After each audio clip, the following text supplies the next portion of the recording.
off on Morocco. This squad is young, fast, and straight up dangerous.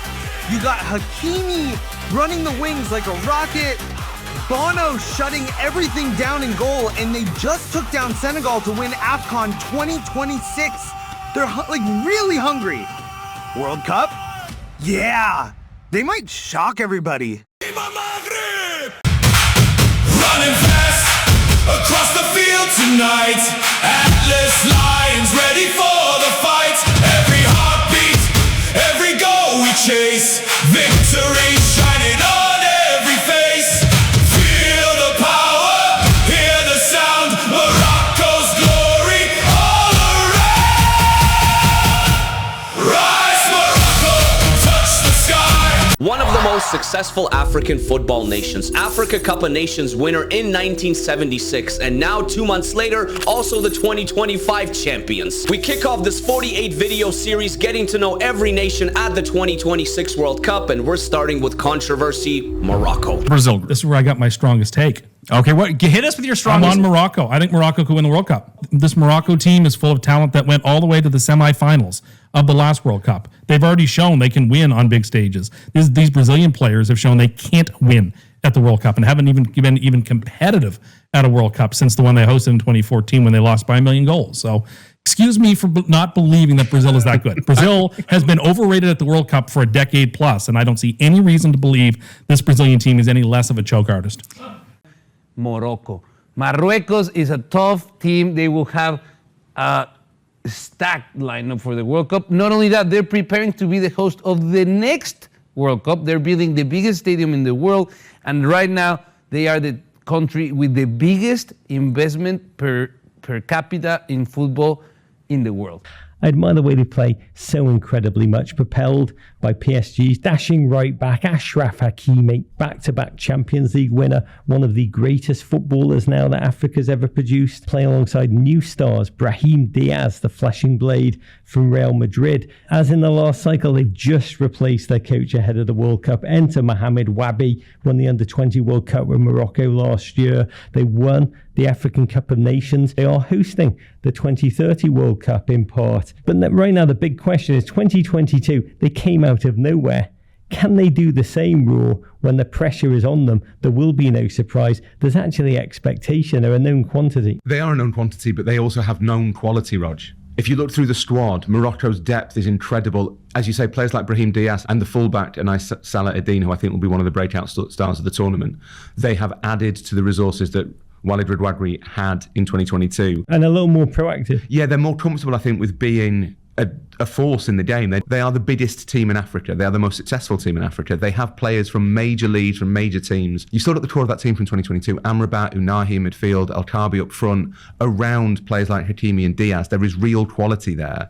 There's real depth there. I think they are comfortable with the idea, not just that they are favourites in most games, but they are kind of now Africa's football superpower. They have grown into that role. I don't think they'll suffer at all from those expectations. They will know they'll have to go out to dominate games. They are slotted in Group C alongside Brazil, Haiti, and Scotland. It's not the first time that we see Morocco take the big stage. They've been to the show before, but up until 2022, the Atlas Lions had only made it past the group stage at any World Cup once in 1986. That is until 2022 in Qatar, where Morocco made an insane run, finishing 4th, eliminating Spain and Portugal in the process. We all remember it. It was the true underdog story, guys. So heading into 2026, Morocco sits among the top teams in the world, and the expectations have never been higher, even with a new manager. A squad led by Achraf Hakimi, Noussair Mazraoui, Bono, Brahim Diaz of Real Madrid, El-Kabi, Ezal Zouli, and many more. You gotta admit this is a very talented Morocco, of course, we remember as semi-finalists last time around. They had that wonderful run. They beat Spain. They beat the Portuguese. AFCON champions Achraf Hakimi is their superstar, but between Noussair Mazraoui from Manchester United, Brahim Diaz, they have talent there. I don't think they're gonna see, so let's see what happens. But as the AFCON showed, they're a tournament-tested team. This is a team with experience and nous. They were. Throughout the tournament, I thought they were the best team in the tournament. Okay, they were playing very good football, and they have been playing very good football for the last 4 years, right? So yes, they might not sneak up on teams anymore, but I think they're good enough where they can handle that.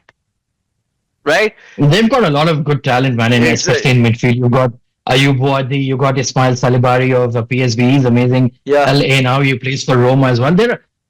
If things go right, I could see them beating Brazil as well. Honestly, I could see them beating Brazil. Yeah, I don't know what's happening with Brazil half the time. Especially we have seen bowlers on fire like he was in 2022. Yeah. And Hakimi's still Hakimi, man. Like, Hakimi's still one of the most dangerous attacking threats in world football. It'll be interesting. They should do well. Right. They should do well. On Morocco, I've mentioned this before. A lot of things happen a certain way once. Morocco made a coaching change on the eve of the last World Cup, got to the semifinals. They seem to have gotten in their heads that that's now the thing to do. So they did it again. Uwabi's now in charge. Plenty of talent there. Ashraf Hakimi. Brahim Diaz was a nice pickup this cycle. He chose to play for Morocco instead of Spain. So I think they have the talent to go on a run again. Morocco, everything that they have touched over the last years has turned to gold, whether it's men's, women's, all different ages. The development, the infrastructure that they have is being done very, very well. All of these different things is wonderful for Morocco, but they're not surprising anyone. They still have plenty of talent when it comes to this team, and they're still formidable when it comes to the region, and an elite when it comes to the region. When it comes to qualifying, we talked about AFCON and all this kind of stuff. But they start out the tournament against Brazil. That is a fascinating opening match. You've also got Scotland in this group. As I mentioned, they've never made it beyond the group stage, but they've got a very good team this time around, led by Scott McTominay. And what is for them? Any group was going to be hard, but this one in particular is going to be hard. But they're still going to be celebrated, and that they overcame those challenges and were able to qualify for this World Cup is pretty phenomenal. You gave this away already, but we asked you to pick the best match of this group, and you went with Brazil-Morocco. Yeah, I mean, I don't think that's any surprise. I think a lot of people, and right off the bat, and we are prisoners of the moment, even on television, and what happens in that first game, I think, is going to go a long way to how we are viewing your Brazil team, that you are coming in with low expectations, and Morocco, and we'll see if they have any of that magic back. So, that's definitely the game right off the bat that I think a lot of people are focusing on. The most important match of this group, the most fun match of this group. Talk me through this matchup right here. So you want to do team by team, or you want to do just a matchup? Let's do the matchup first, then I want to talk team by team after. Just because it's like it opens up the group. It feels like it should be a round of 32 match. Like, this doesn't feel like, I know we talked about no real group of death, but like maybe this is as close as we can get to one with the new format, obviously. But yeah, Brazil versus Morocco, two quality sides. Brazil, like I mentioned, minus 160, Morocco plus 450. Just break down this match for us here. Sounds good. So I'll start by saying that I took Morocco to win the group, plus 500. So that should tell you what I think about the opening game. Mm-hmm. We saw them arrive in New Jersey. Their plane got baptized in Brazil before flying to the States, and then they got off the plane in those awful-looking nurse-like scrubs outfits. It's kind of fitting because Neymar's going to need a lot of nursing help. So they have 25 other players on the roster helping with that. Yeah, and it's not the worst thing for them to finish second in the group. So if Morocco actually takes advantage in the first game, it's a good payoff for Morocco, and Brazil still has a pretty decent path going forward.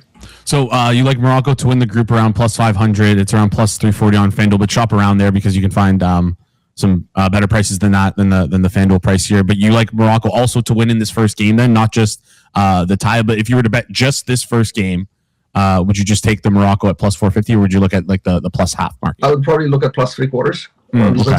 That's where the market is. I think Morocco can win, but even a draw could get the first place. So, depending on your risk level, you could go straight at Morocco, or you can take Morocco to win the group and have a little few routes. Yeah. All right. Morocco plus 3/4 is what we're looking at here then. Or if you have a little bit more risk tolerance, like Isaac, who's probably watching the show in the background here, you're taking that Morocco plus 450. There are no other sport that is as global as football. Why is so global? I can share my own experience growing as a kid. Why I became a football freak. In 1986, watching a game on television with my dad, I was 7, and we beat Portugal, Morocco, and qualified to the second round for the first time. An African and Arab team made it to the second round, went into the streets, hundreds of thousands of people kissing each other, loving each other. And from that, you realize, and I was 7, it's like, wow, this is powerful.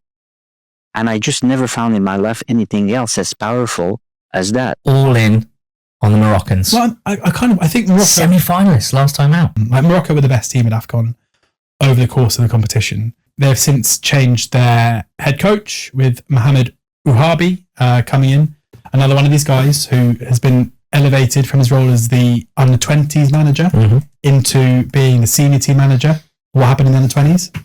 He won the World Cup as Morocco manager. Pedigree. They've got in Hakimi, they've got one of the best fullbacks in world football. In Brahim Diaz, they've got like their little superstar attacking player. But if you look through the Morocco squad, there's a very handy Wikipedia page that I would recommend people go through if they want a good place to see squads, because it crucially has not only caps and goals, but also the clubs that teams play for, that the players play for. And if you look at Morocco's squad, it's striking to see, as a squad, the high level that their players are playing in, basically throughout the whole squad. You've got a lot of La Liga players playing for Betis, playing for Girona, playing a couple for Betis. You've got a lot of players playing in Liga for PSG and Hakimi, but also Agard, who plays for Marseille. Like it's, they've got Riyad, the Palace centre-back, who's their reserve defender. Like it's not just a couple of key players. It's a really, it's a deep squad and a decent squad. And they've got the recent major tournament experience. Obviously, they are currently the AFCON winners, but they were strong throughout the campaign. They're so strong, they declined to take both Imran Louza of Watford and Othman Marmuk. And more importantly, Othman Marmuk, who was player of the tournament Which is at the bizarre, Under-20 World Cup. Given it was his, I couldn't believe that, given it was his coach. Doesn't that just show how strong this current unit is? But again, there's no space for that lot, and they're players that we are pretty settled and have shown recent really high pedigree against a Brazil side that, this is Ancelotti's first experience managing this kind of situation. I think Morocco might beat Brazil in the opening group game, which we're hopefully going to be at, which is exciting. And for that reason, I've got Morocco winning the group, Brazil in second, Scotland in third, and Haiti in 4. So I think Morocco, they did a great job dealing with the pressure. Yes, Regagi was under immense pressure, but they made it to the final. And they conceded 1 goal throughout the whole entire tournament. 1 goal, people. Regagi has left. And I think this team is going to be drastically different at this summer's World Cup. And I'm going to allude to that later on in this video. But Morocco have now turned themselves into a powerhouse in African football. Of course, they still need to be competing at all fronts in the AFCON, trying to win it again and again and again. Morocco are now at that point where they need consistent good performances, considering they are hosting the World Cup in 2030. For this team, that is like the pinnacle moment where you have to perform as a host of the World Cup. And all signs and all progress within the FA is leading to that point. But Morocco now, they're a side in international football you don't want to play against. You don't want to play against Morocco. You don't, because they got a very talented team that on their day, they could beat anybody. They seriously could, because they got so much talent compared to 2022. 2022, Morocco, one of the more dangerous Pot 2 teams, a team that you probably didn't want to draw, particularly if you're struggling as much as Brazil. But the world for Morocco is so incredibly different than it was 4 years ago to now, because Morocco burst onto the scene as the preeminent African footballing nation by becoming the first ever African country to make it to the semifinals of the World Cup. So Morocco's outlook coming into this tournament is very, very different. They're one of the most interesting teams at this World Cup, and I think the range of what could happen to them is very wide, because this group, not one of the easier groups, but on the flip side, I think it's a gettable group, because Brazil out of pot 1 is not as scary as it used to be, and Morocco could follow up with what Jamie Carragher said, win this group, and go try and win themselves a trophy on the field. One of my favorite dark horses for the 2026 World Cup is Morocco. You can get them plus 350 to reach the quarterfinals. They're in Brazil's Group C with Haiti and Scotland. I think just the defense of Morocco, the history, they made it to the semifinals 4 years ago in 2022's World Cup. But you look at that, and I think you look at what the knockouts look like, whether it's they win Group C or they're the runner-up in Group C. I think that the way the bracket shapes out for both teams in Group C. I like the route there. So Morocco to the quarterfinal, plus 350. Hakimi, the experience, the speed on the wings as Abdi. Brahim Diaz, let's go with it. Morocco, plus 350, quarterfinal. I like them as a dark horse. Mark, Simon said earlier that he thinks England are good enough to win the tournament outright. Do you? I'm not sure. I think, and that's not just about England. That's looking at France and looking at Spain and looking at Brazil and Morocco. I've got a big fancy for Morocco. I think Morocco could beat Brazil in our group. England are going to have to overcome a couple of those guys before they can win it. And I'm not sure that they can. Okay. Only do I think Morocco will outperform them. I could see them take first place in the group ahead of Brazil. Sure, En-Nesyri forgot how to score goals and Ziyech disappeared from the face of the earth. But Bono is always tremendous. Hakimi is Hakimi, and at the end of the day, they're technically African champions.